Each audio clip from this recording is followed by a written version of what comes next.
பருத்தி விதையில நிறைய புரதங்கள், ஆன்டி ஆக்சிடென்ட்டுகள், கொழுப்பு அமிலங்கள், கனிம சத்துக்கள் உள்ளது.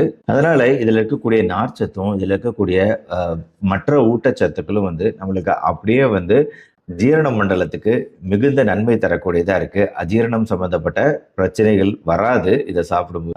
இந்த பருத்தி கொட்டை அப்படிங்கிறது நல்ல ஆரோக்கிய நன்மைகள் தரக்கூடியது தான். பிளஸ் ரத்த சர்க்கரை அளவுகளை கட்டுக்குள்ள கொண்டு வச்சிருக்கக்கூடியது தான். அதனால நம்ம இந்த பருத்தி பால் சாப்பிடுவதன் மூலமா நம்ம நீரிழிவு நோய் அப்படிங்கிறது அதிகமாக போறது கிடையாது.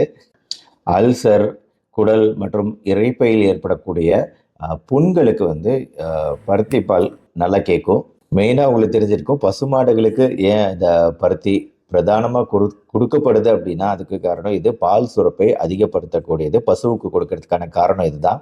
பருத்தி விதைகளுக்கு பால் சுரப்பை அதிகரிக்கக்கூடிய தன்மை உண்டு. அதனாலேயே கர்ப்பிணிகளுக்கும் இந்த பருத்தி பாலை கொடுக்குற வழக்கம் அப்படிங்கிறது நம்ம கிராமப்புறங்கள்ல உண்டு. கூடவே